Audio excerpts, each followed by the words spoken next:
Good morning children. How are you all? I know you all are well.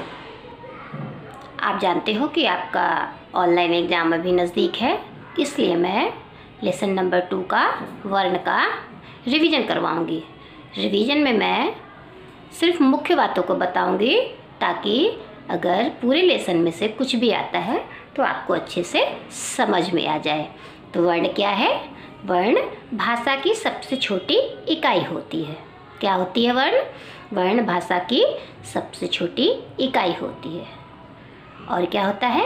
वर्ण के निश्चित और क्रमबद्ध समूह को वर्णमाला कहते हैं। वर्णमाला किसे कहते हैं? वर्णों के निश्चित और क्रमबद्ध समूह को। फिर वर्ण कितने प्रकार के होते हैं? ये सब क्वेश्चंस आ सकते हैं आपको। तो वर्ण 2 प्रकार के होते हैं। कौन कौन से होते हैं? स्वर और व्यंजन। अभी इसके बाद का पॉइंट हम ध्यान से देखते हैं। आपको ये सारे पॉइंट्स एकदम पूरी अच्छी तरह से याद कर लेने हैं, क्योंकि ये पूरा जो आपका पीछे का लेसन होता है ये उसका सार है। अगर आपने इन बातों को अच्छे से लर्न कर लिया तो आपसे व्याकरण में गलतियाँ नहीं होंगी। अभी हम 4th पॉइंट को पढ़ते हैं। स्वर बिना किसी अन्य वर्ण की सहायता से बोले जाते हैं। कैसे बोले जाते हैं स्वर? बिना किसी अन्य वर्ण की सहायता से। लेकिन व्यंजनों के बोलने में स्वरों की सहायता लेनी होती है। इसे और अच्छे से समझिए। जब इसके जो यहाँ पे बताए हैं वर्ण के 2 भेद होते हैं या 2 प्रकार होते हैं, स्वर और व्यंजन। तो जब हम स्वर बोलते हैं तो इसके लिए मुझे या हमें किसी भी अन्य वर्ण की सहायता नहीं लेनी पड़ती है, इनके बिना ही हम बोल लेते हैं।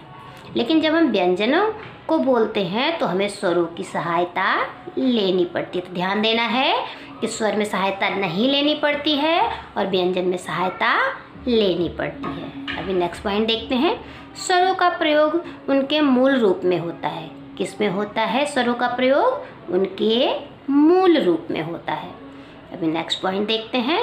व्यंजन के साथ लगने वाले स्वरों के विशेष चिन्ह मात्रा रूप में लगते हैं। आप देखते हो ना, व्यंजन में मात्रा लगती है, क में आ की मात्रा का, क में छोटी की मात्रा की। तो ये जो चिन्ह है वो मात्रा लगती है इसमें। उससे हम विशेष चिन्हों को हम क्या कहते हैं?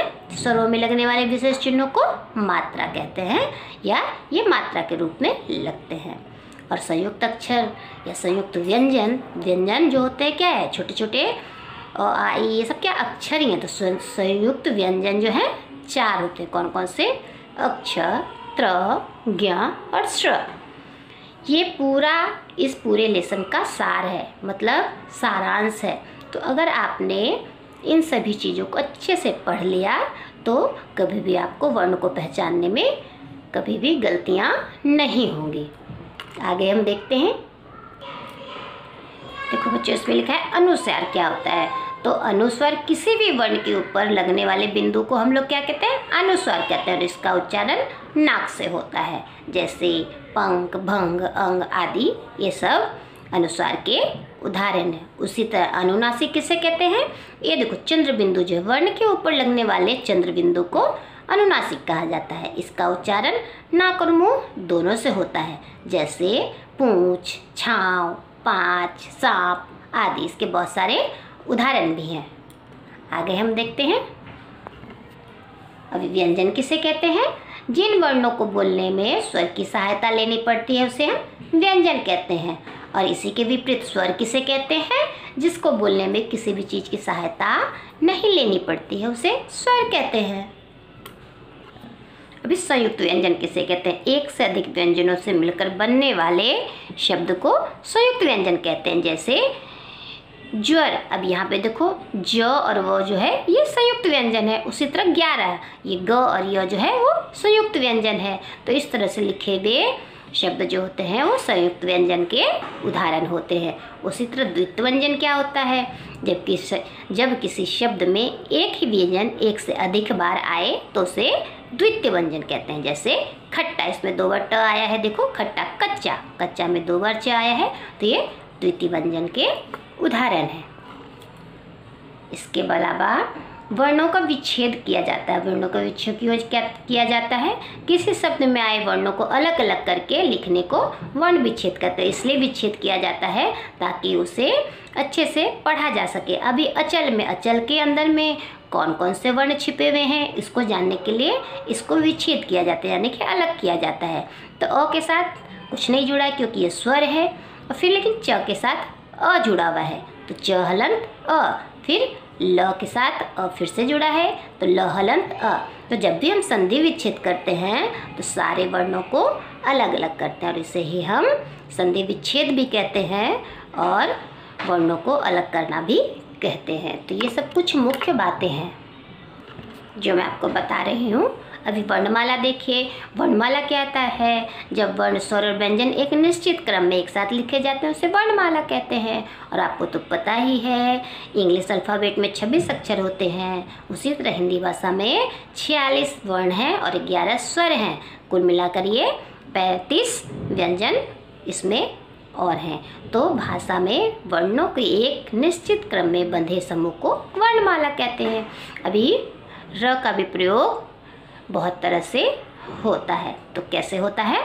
र के विभिन्न प्रयोग देखो, यहाँ जो र है इस तरह से, इस तरह से, इस तरह से हम र को लिखते हैं, और इसके चलते अभी र का प्रयोग हम अच्छे तरह से समझेंगे कैसे। अभी देखो, पिछली कक्षा में हमने र में ऊ की मात्रा के विषय में पता किया था। अभी ऊ और ऊ की मात्रा हम उसके आगे या पीछे या ऊपर नीचे नहीं लगाते हैं। र में बीच में मात्रा लगती है। ये छोटी ऊ की मात्रा है, ये बड़ी ऊ की मात्रा है। और इसके कुछ अन्य रूप भी हैं, जैसे कार में तो य जो है यहाँ रेफ लगा है तो ये भी र है। सूर्य में भी रेफ लगा है तो ये भी र है। इस तरह से भी हम र में नीचे लगाते हैं एरो का चिन्ह, तो वो भी र है। डर संयुक्त मड्रम। और इसके अलावा और भी र के उदाहरण है, जैसे लास्ट में आपका क्रम लिखा है तो क में जो ये है र ही है, ये तो क संयुक्त म। तो इस तरह से ये सारे उदाहरण हैं र विभिन्न तरह से लिखने। तो ये मैंने आपका पूरा लेसन फिर से एक्सप्लेन कर दिया है। तो मुझे आशा है कि आप लोग इसे अच्छी तरह समझ गए होंगे। तो इसे और अच्छे से पूरा लेसन जो एक्सरसाइज दिया गया है उसको पढ़िए और समझिए, क्योंकि मैंने इस लेसन को फिर से एक्सप्लेन कर दिया है ताकि आपको समझने में थोड़ी भी दिक्कत ना हो। तो घर में रहिए, सुरक्षित रहिए। Thank you.